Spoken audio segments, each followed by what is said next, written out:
मित्रों नमस्कार। आशा है आप सानंद और प्रसन्न होंगे और अपने आसपास के वातावरण के प्रति सजग हो रहे होंगे। मैं इस समय आपके सामने एक नया विषय लेकर के आई हूँ और उस विषय का नाम है तीर्थ यात्रा। आपको बहुत बहुत बधाई। आजकल उत्तराखंड में तीर्थ यात्रा चल रही है, मई माह से प्रारंभ होकर के और अब निरंतर ये अक्टूबर-नवंबर तक चलती रहेगी। 4 धामों की यात्रा, बद्रीनाथ, केदारनाथ, गंगोत्री, यमुनोत्री, इन 4 धामों की यात्रा निरंतर ये चलती रहेगी। हमारे देश के ही नहीं, विदेशों के भी लोग जो है इन यात्राओं को करने के लिए आते हैं और अपने जीवन को धन्य बनाते हैं। जीवन में प्रत्येक व्यक्ति, चाहे वह किसी धर्म का हो, किसी संप्रदाय का हो, किसी देश का हो, प्रदेश का हो, एक बार जीवन में अपने आस्था के केंद्र, जहाँ उनके आराध्य रहते हैं, उनके इष्ट रहते हैं, वहाँ जाने का प्रयास करता है और ये कोशिश करता है कि वो किसी न किसी प्रकार से समय निकाल करके उन तीर्थों में जाए, अपने जीवन को पवित्र बनाए, अपनी इच्छाओं और अपनी मनोवांछाओं में से जो भी प्रभु पूरा कर सकते हो उनको वो पूरा करें। ये प्रत्येक व्यक्ति की इच्छा रहती है। हमारे धर्म में मित्रों, जीवन के, मनुष्य जीवन के जो सर्वश्रेष्ठ जीवन माना गया है, उसमें सबसे अधिक महत्व दिया गया है मोक्ष। जो 4 उद्देश्य हैं हमारे, धर्म, अर्थ, काम और मोक्ष, उनको हमारे जीवन में बहुत अधिक महत्वपूर्ण स्थान दिया गया और उनमें से जो चौथा लक्ष्य है मोक्ष, वो सबसे अधिक जो है महत्वपूर्ण माना गया है। मोक्ष का अर्थ होता है मुक्ति। जो हम ये जीवन ले रहे हैं, जो बार बार इस धरा पर आ रहे हैं, बार बार जो है जन्म ले रहे हैं और संसार का कष्ट भोग रहे हैं और फिर मृत्यु को प्राप्त हो रहे हैं और फिर जन्म ले रहे हैं, इस चक्र से हमको मुक्ति मिल जाए, इसी का नाम जो है मोक्ष है। हम प्रभु के चरणों में समर्पित हो जाएं और फिर हमें इस धरा पर न आना पड़े। इस उद्देश्य की प्राप्ति के लिए ही हमारे यहाँ तीर्थों का प्राविधान किया गया है और तीर्थ यात्रा का नियम बनाया गया है। शास्त्र कहता है तारयति इति तीर्थ, जो स्थान हमारा तारण करता है, हमको पवित्र बनाता है, हमारे मन में उन उद्देश्यों को भरता है जो जीवन के लिए कल्याणकारी हैं, जीवन के लिए नहीं बल्कि विश्व के लिए कल्याणकारी हैं, समाज के लिए कल्याणकारी हैं, उस स्थान का नाम तीर्थ है। वह तीर्थ पर्वत की किसी चोटी पर भी हो सकता है, जैसे बद्रीनाथ जी हैं, केदारनाथ जी हैं। किसी नदी के संगम में हो सकता है, जैसे त्रिवेणी है। किसी नदी के उद्गम स्थान पर हो सकता है, जैसे हमारी यमुनोत्री है, हमारी गंगोत्री है। बहुत सुंदर स्थान जहाँ प्रभु प्रकट हुए हैं, जहाँ से नदियाँ निकली हैं, हमारी जीवन रेखाएं निकली हैं, ये सब स्थान जो है पवित्र तीर्थ माने गए हैं और हमारे ऋषि मुनियों ने बरसों बरसों तक यहाँ तपस्या की है। तब ये स्थान इतने तीर्थ, इतने ऊर्जित हुए हैं, इतनी ऊर्जा इन तीर्थों में है कि वह ऊर्जा हमको हमारे जीवन के कष्टों से मुक्ति दे देती है। और इस प्रकार से जो है हमारे जीवन में तीर्थ यात्रा का बहुत अधिक महत्व है, क्योंकि हमारे परम जानना, परम रूप से, मुख्य रूप से जानना ये हमारे लिए बहुत आवश्यक हो जाता है कि हम तीर्थ यात्रा कैसे करें, कब करें और किस ढंग से करें। आप पर्वतों पर आएंगे, पर्वतों पे पवित्र तीर्थ बद्रीनाथ जो मुक्ति देते हैं, केदारनाथ है जो हमको अपने जीवन को जानने समझने का ढंग देते हैं, गंगोत्री है जो बताती है कि मैं तो अपना पवित्र स्थान छोड़ करके और जन कल्याण के लिए यहाँ आई, बताती है। यमुनोत्री भी यही बताती है हमको। तो इन स्थानों पर कैसे जाया जाए, ये कहा गया है, शास्त्र कहता है कि भाई तीर्थों पर आप तभी जाइए जब आपके जीवन के समस्त उद्देश्य प्राप्त हो गए। कौन से उद्देश्य? सामान्य उद्देश्य। आपने प्रकृति का ऋण चुका दिया है, आपने पितृ ऋण चुका दिया है, आपने प्रकृति का ऋण चुका दिया है, आपने जो है अन्य ऋण, सामाजिक ऋण जो आपके हैं वो आपने चुका दिए हैं, माने वो कार्य कर दिए हैं, तब आकर जाकर के आप तीर्थ कर सकते हैं। इसीलिए उन्होंने हमारे जीवन को आश्रमों में बांट दिया।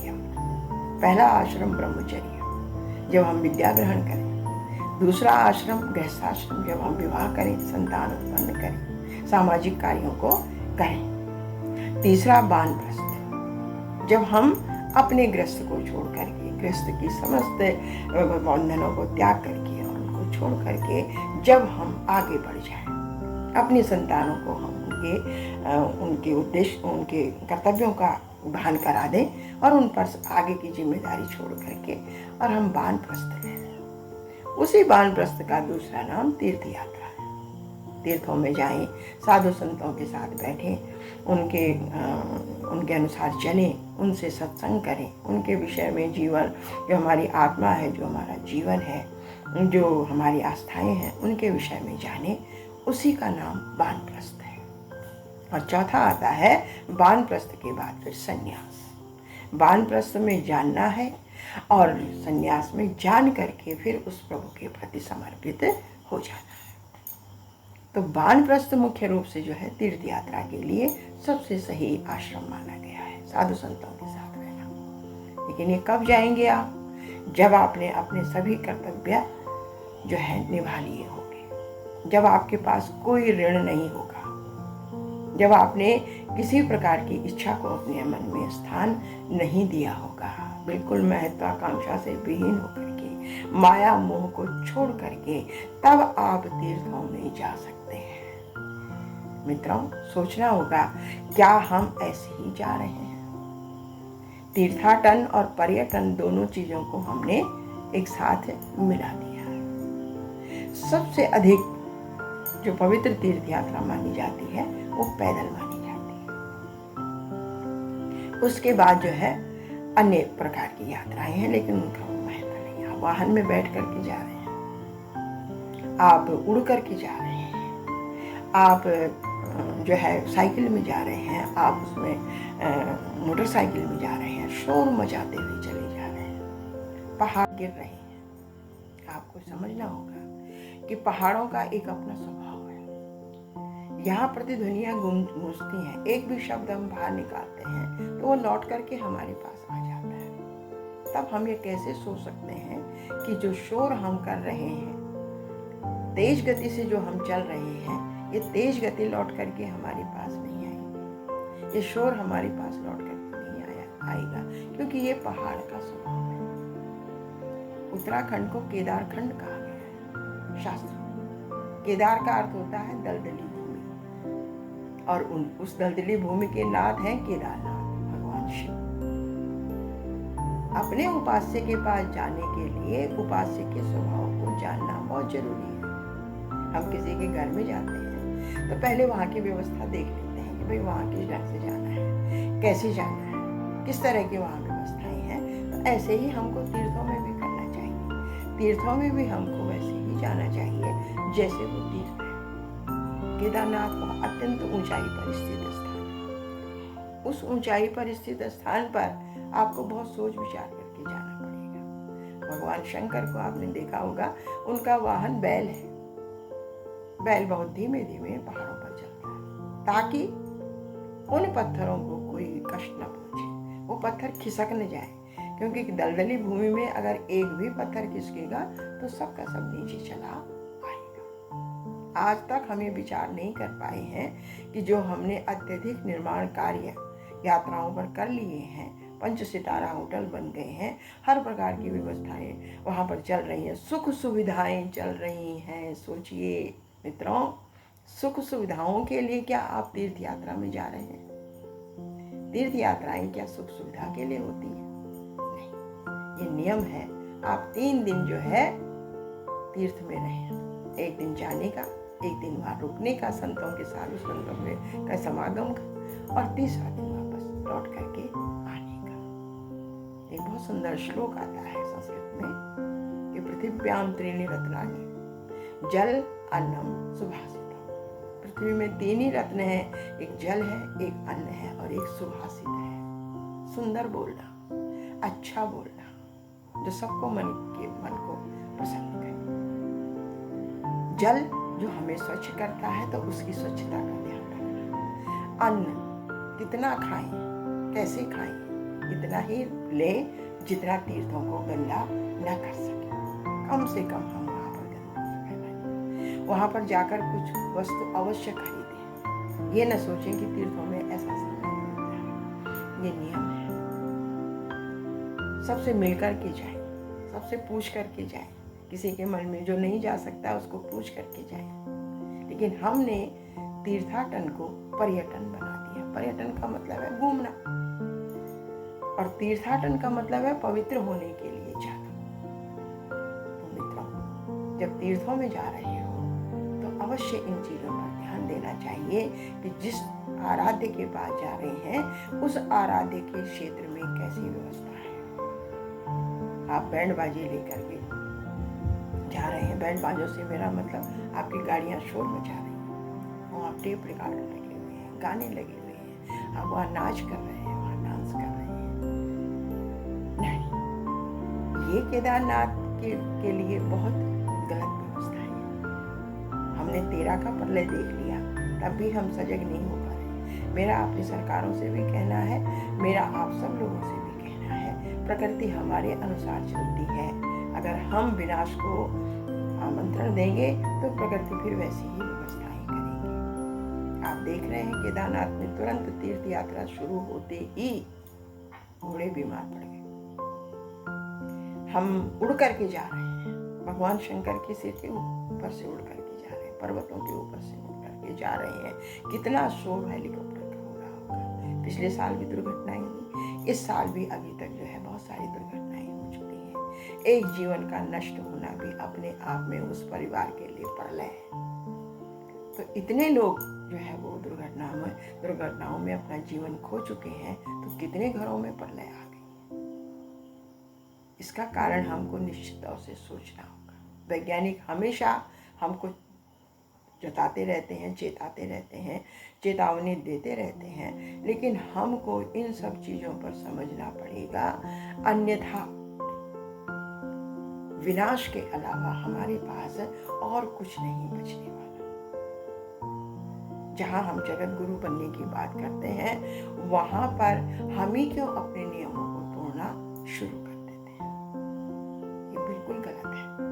भगवान शिव तो योगी हैं, हमेशा ध्यानस्थ रहते हैं, तपस्या में लीन रहते हैं।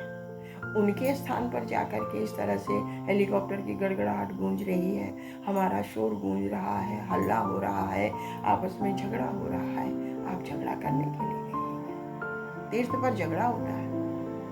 सब स्थानों का पाप जो है वो तीर्थ पर नष्ट होता है, लेकिन तीर्थ पर किया गया पाप जो है वो कभी भी नष्ट नहीं होता है। ऐसा हमारे शास्त्रों में कहा गया है। इन बातों पर ध्यान देना हमको नितांत जरूरी है। बहुत आवश्यक है कि हम अपने तीर्थों की पवित्रता को बनाए रखें। मैं बद्रीनाथ गई थी। एक जगह पे जो खाना खाने के लिए बैठे, तो मैंने उनसे पूछा कि भाई मुझे कहने लगे कि कैसा भोजन चाहिए। हमने कहा बिल्कुल सीधा सरल भोजन चाहिए। तो कहने लगे कि नहीं, हम तो हर तरह का भोजन बनाते हैं, प्याज लहसुन सब पड़ता है। तो मैंने कहा क्यों डालते हो? क्योंकि सभी डाल रहे हैं इसलिए हम भी डाल रहे हैं। ये बद्रीनाथ की स्थिति है। अब सोचिए, एक दिन के लिए या 2 दिन के लिए या 3 दिन के लिए आप इन चीजों को नहीं छोड़ सकते हैं। ये नियम है। इसमें आप उस पर तर्कों पर मत जाइए कि ये तर्क देने के लिए आप तैयार हो जाइए कि भाई इन पे क्या लगा रखा है और क्या हो रहा है। नहीं, ये सोचिए आप कि कुछ ना कुछ विचार करके ही इन चीजों को छोड़ा गया। तो 1 दिन 2 दिन 3 दिन के लिए अगर आप इनको त्याग भी देंगे तो इससे बहुत कुछ नष्ट नहीं हो जाएगा, बहुत कुछ हमारे शरीर पर प्रभाव नहीं पड़ेगा, बल्कि हमको ये लगेगा कि हमने निश्चित तौर से तीर्थ यात्रा के जो नियम है उनको पूरा किया। ठीक है, हम पैदल नहीं जा सकते हैं, ठीक है, हम बीमार हैं, लेकिन आप बीमार हैं तो आप तीर्थ में क्यों जा रहे हैं? पहले बीमारी को ठीक कर लीजिए, स्वस्थ हो लीजिए। सरकार रोज जो है निर्देश देती रहती है कि भाई आप इस तरह से करें, इस तरह से करें, इस तरह से करें। तो हमको उन निर्देशों का पालन करना चाहिए और तीर्थ में कम से कम उन नियमों का पालन अवश्य होना चाहिए जो कि सनातन काल से चले आ रहे हैं। केवल पैसा कमाना हमारा उद्देश्य नहीं होना चाहिए। हमारी सरकारों का उद्देश्य नहीं होना चाहिए, बल्कि आने वाली पीढ़ियां भी उन स्थानों को उतना ही पवित्र प्राप्त करें, उतने ही सुख उनको भी मिले, ऐसा प्रयास हमको करना चाहिए। तभी जाकर के हम सच्चे तीर्थयात्री कहलाएंगे और सच्चे हमारी तीर्थ यात्राएं हो पाएंगी। तभी हमारे तीर्थ पवित्र भी रहेंगे और तभी हमें कुछ न कुछ वहां से पवित्र उद्देश्य प्राप्त होते रहेंगे।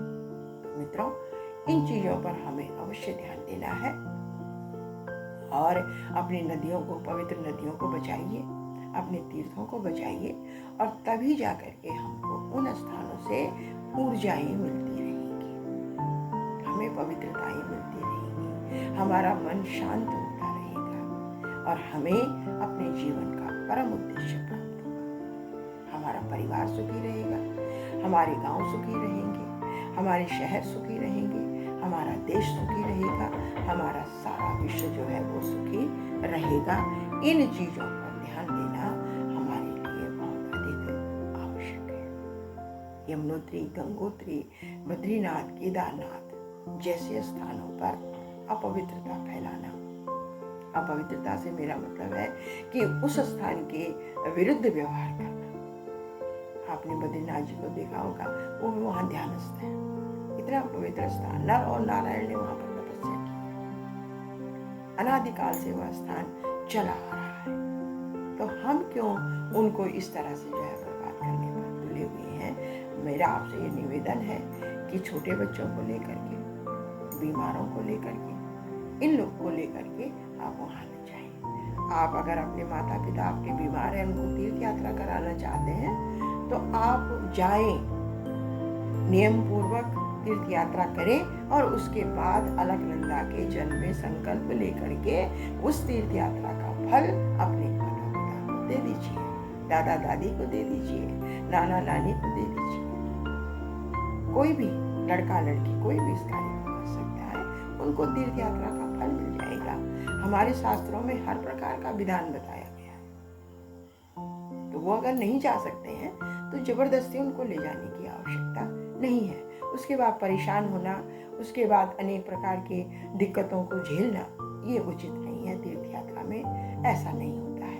आप उस पुण्य को उन्हें दे दीजिए, ये नियम है शास्त्रों में बताया हुआ। पुत्र जो है अपने पिता के लिए तीर्थ यात्रा कर सकता है, नाती अपने दादा के लिए तीर्थ यात्रा कर सकता है, वो तीर्थ यात्री बन सकता है।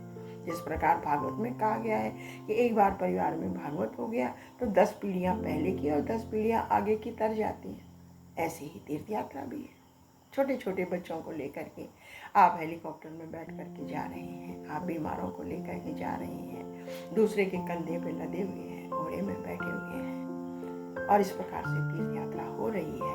आपको भी दिक्कत हो रही है, दूसरे को भी दिक्कत हो रही है, तो ये सब उचित नहीं है। आप आराम से, शांतिपूर्वक, शांत मन से तीर्थ कीजिए और उसका पुण्य फल प्राप्त कीजिए। आपके माता पिता नहीं जा सकते हैं तो मैंने बता दिया है कि आप अपनी यात्रा का फल उनको दे दीजिए, लेकिन नन्हे नन्हे बच्चों को लेकर के, बीमारों को लेकर के वहाँ पर मत जाइए। और फिर जीवन जब नष्ट हो जाता है तो तब कुछ भी हाथ में नहीं रहता। ये जीवन ही सब कार्य कर सकता है। और वैसे तो कहा भी गया है कि मन चंगा तो कटौती भी गंगा। मन अगर स्वच्छ है तो तीर्थ ही सारे तीर्थ यही है। तो अपनी परिस्थितियों को समझ करके आप यात्रा कीजिए और उन स्थानों की पवित्रता को बनाए रखिए। जो सड़क के किनारे छोटे छोटे दुकानदार हैं, छोटे छोटे होटल वाले हैं, उनका भी सामान जो है बिके या उनके यहाँ पर भी आप चाय पानी लें, सीधे उड़ करके ही न पहुँच जाएं केदारनाथ या दूसरी जगह पर। तो इस तरह से जो है तीर्थ यात्रा का फल आपको अवश्य मिलेगा। इन्हीं शब्दों के साथ मैं आप सब लोगों से विदा लेती हूँ और फिर आऊँगी किसी और दूसरे विषय को लेकर के, लेकिन ये विषय बहुत महत्वपूर्ण है। मित्रों, मुझे आशा है कि आप मेरी बात को अवश्य मनन करेंगे। मैं आप लोगों से छोटी भी हो सकती हूँ, आप लोगों से बड़ी भी हो सकती हूँ, उम्र में छोटी भी हूँ, बड़ी भी हो सकती हूँ। छोटे भी सुन रहे होंगे मुझसे, आप बड़े भी सुन रहे होंगे, लेकिन मैं अपने मन की इस पीड़ा को दबा नहीं पा रही हूँ। हेलीकॉप्टर जब दुर्घटनाग्रस्त हुई और जिस प्रकार से उसमें जो है जिंदगियाँ खत्म हुई छोटे बड़ों की, उसने अपने मन को कष्ट पहुंचा है। इसलिए मैं आपके सामने आई हूँ कि आप लोग जो है इन चीज़ों पर अवश्य ध्यान दें, यात्रा अवश्य करें, तीर्थ अवश्य जाएं, लेकिन तीर्थ की मर्यादा को ध्यान में अवश्य रखें। इसीलिए जो है हमारे यहाँ तीर्थ यात्रा को बड़ा पवित्र माना गया है। आप सब लोगों का बहुत बहुत धन्यवाद। फिर मिलेंगे किसी और ऐसे ही विषय को लेकर के। तब तक के लिए विदा। पर लाइक शेयर करते रहिएगा और इंतजार कीजिए कि मैं फिर आपके सामने किसी और विषय को लेकर के आऊँ। धन्यवाद।